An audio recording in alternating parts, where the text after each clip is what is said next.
Zaidan, o dia começou cedo claro, né, do ponto de vista da notícia, né, com tudo que envolve essa grande operação da Polícia Federal.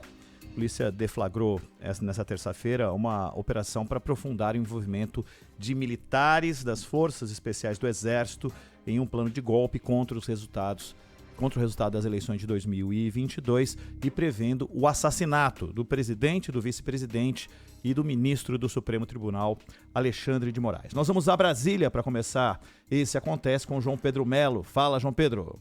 Fala, Ronaldinho. Oi, Zaidan. Ótima tarde para vocês, ótima Olá, tarde João. para quem está nos acompanhando. Olha só, vão continuar presos os 4 militares do Exército e o policial federal que foram detidos na operação contra golpe. A ação visou desarticular a organização criminosa responsável por ter planejado uma espécie de golpe de Estado. Os criminosos queriam impedir a posse do governo legitimamente eleito nas eleições de 2022 e restringir o livre exercício do poder judiciário. Ao todo foram cumpridos mandados de prisão preventiva contra o general de brigada Mário Fernandes, que está na reserva e foi assessor do ex-ministro Eduardo Pazuello, além do tenente-coronel Hélio Lima, major Rodrigo Azevedo e major Rafael Martins. O agente da Polícia Federal também foi preso nessa operação, é Vladimir Soares. Entre essas ações foi identificado um plano de execução do presidente da República, do vice e de ministros do Supremo Tribunal Federal, inclusive com hipóteses de envenenamento. O ministro Alexandre de Moraes tornou pública a decisão que autorizou a operação e no texto é possível ver o seguinte, que há uma espécie de minuta do golpe que foi impressa no Palácio do Planalto em 9 de novembro de 2022. Logo depois, no outro dia, esse texto foi levado ao Palácio da Alvorada, onde o ex-presidente Jair Bolsonaro estava recluso após perder a eleição. Não é possível saber qual foi a posição de Bolsonaro, mas depois o documento foi levado à casa de Braga Neto, que à época era candidato a vice, e foi discutido com os outros envolvidos nessa situação.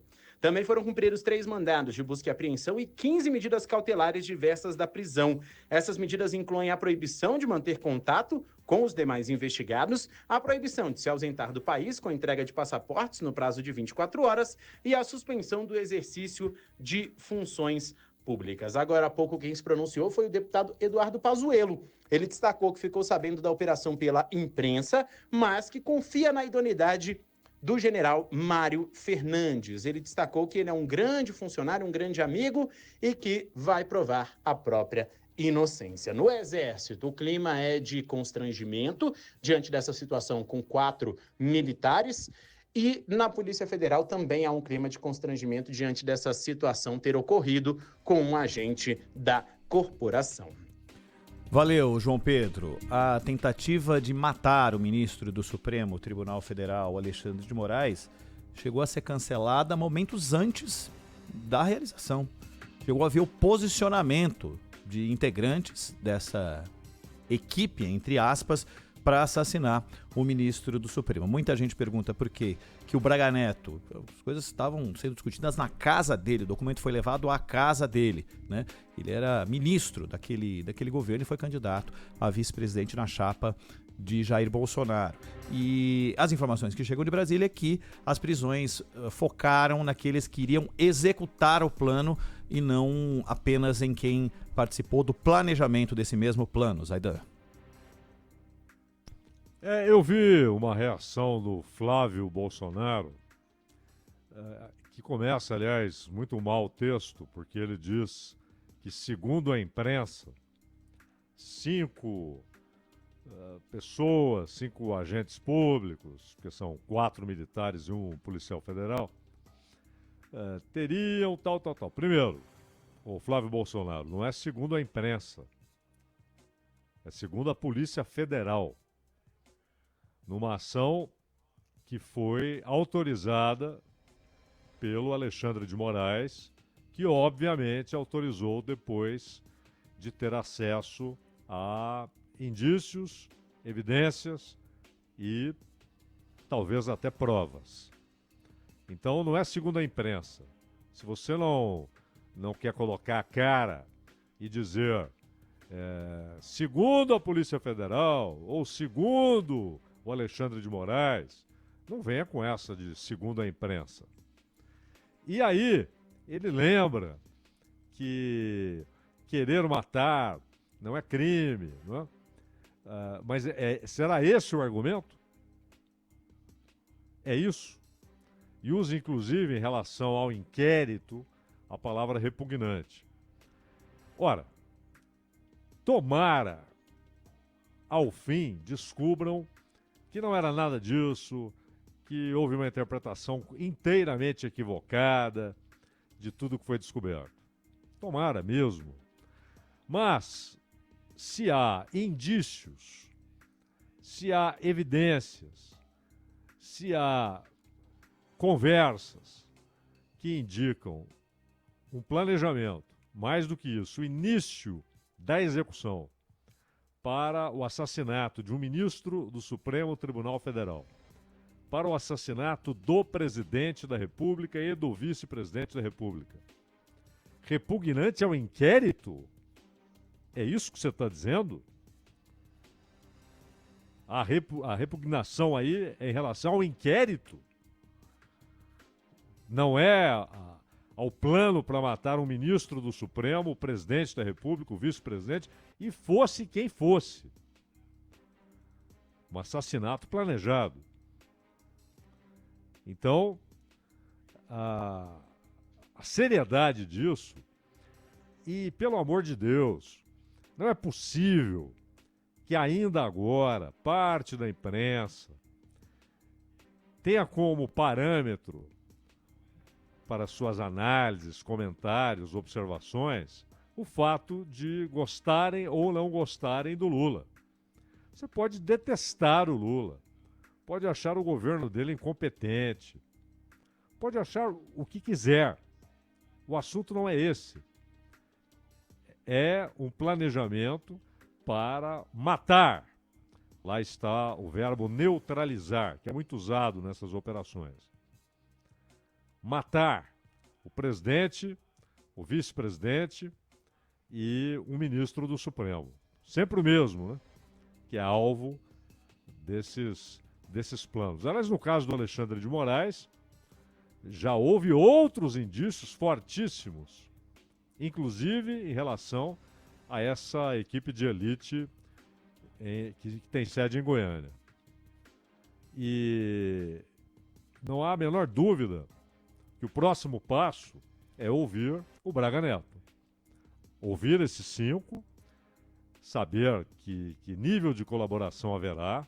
É bom ressaltar que o Mauro Cid tem agora a chance derradeira, ou abre o bico, conta tudo o que sabe, porque ele não é obrigado a contar, ninguém é. Ninguém. Mas se você quer ser premiado por colaboração, colaboração, nesse caso, implica contar tudo o que sabe. E não destruir provas, esconder provas, deletar informações. Então é a última chance que ele terá. E sempre dissemos aqui que todos os outros aspectos desse grande inquérito, ou cada um desses pequenos inquéritos, eles desembocam nesse grande inquérito. E que a coisa mais importante estava relacionada ao depoimento do Mauro Cid.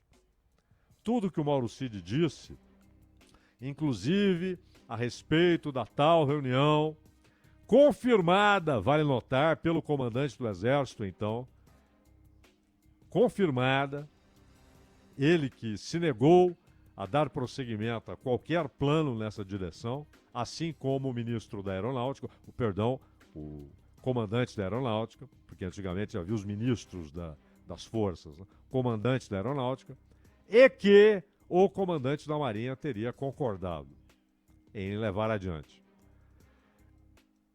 Todo o resto, vacina, cartão adulterado de vacina, a história das joias, tudo isso não está desconectado. Não está, por isso que não são coisas isoladas, elas se conectam. Mas o ponto central é tudo o que está no depoimento do Mauro Cid, inclusive o que ele não contou, mas que acabou sendo descoberto. E que levou, inclusive, a essa operação. E agora, depois de ouvir os 5, já que a Polícia Federal diz que parte do planejamento foi feito na casa do Braga Neto e que ele teve acesso a esses documentos, ele tem de ser ouvido. Ele tem de explicar qual é a sua participação nessa história, né, Ronald? O documento, Zaidan, foi feita a impressão desse documento no Palácio do Planalto. É o que revelou a investigação. Os arquivos eram salvos e trocados de nome todos os dias.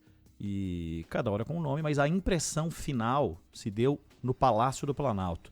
E sobre as conexões, Zaidan, é importante conectar absolutamente tudo, né? Os acampamentos, a tentativa de ataque ao aeroporto na véspera de Natal, o ataque no dia da diplomação do presidente eleito naquele momento, presidente Lula, que acabou originando uma grande confusão em Brasília, inclusive com invasão do prédio da Polícia Federal, e depois culminou com aquilo tudo que a gente viu no 8 de janeiro. E em inúmeros momentos, inclusive o Braga Neto, entre outros integrantes militares do governo, né, foram até pessoas que estavam ali acampadas, tudo isso para falar de conexões. Foram até essas pessoas para dizer: não desistam, não desistam, não desistam, aquela coisa de estamos fazendo algo. Isso ficou muito claro em inúmeras oportunidades.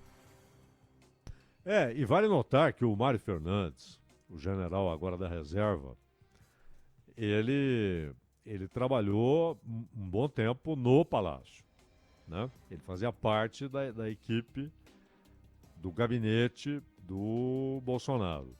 E o Mauro Cid nem se fala, né? O Mauro Cid, ele várias vezes, ele lidou, inclusive nos depoimentos dele, isso ficou claro, várias vezes, inclusive na história dos cartões de vacina, as conversas eram feitas desde o Palácio. Então, não há dúvida que a possibilidade de documentos serem encontrados e que tenham sido impressos lá no Palácio do Planalto é muito grande, né? Porque essa gente estava lá. E inclusive o Anderson Torres, que era ministro, chegou a dizer que tinha um outro documento, né? Que tinha um outro teor, mas que também era golpista, estava guardado no armário da casa dele, que era, na verdade, para ser descartado, mas não foi, né? Ele disse que chegavam essas coisas, né? Ideias. Mas ele deu uma caracterização apócrifa ao documento. E que o destino seria o lixo, é que ele esqueceu de jogar fora. Não é? Mas ele diz, não, chega toda hora aí, essas sugestões malucas, essas sandices e tal. E isso aí é pro lixo. Às vezes eu leio, às vezes nem leio. Esse por acaso, né? Eu li, deve ter achado a caligrafia bonita e guardou. Bom, são vários pontos que vão ser apresentados, né, pela Polícia Federal aos poucos e com o detalhamento. Cada hora chega um detalhe. Né? Veio agora há pouco pintou o print da troca de mensagem de celular, que o Mauro Cid tentou apagar, mas foi recuperada essa mensagem, com o executor, o possível executor, o que iria executar Alexandre de Moraes, dizendo que estava na posição para fazer o trabalho. Tem isso. Então, cada hora está pintando uma coisa diferente e ao longo, claro, do Acontece e da nossa programação, nós vamos trazer isso para você que está aí do outro lado do rádio.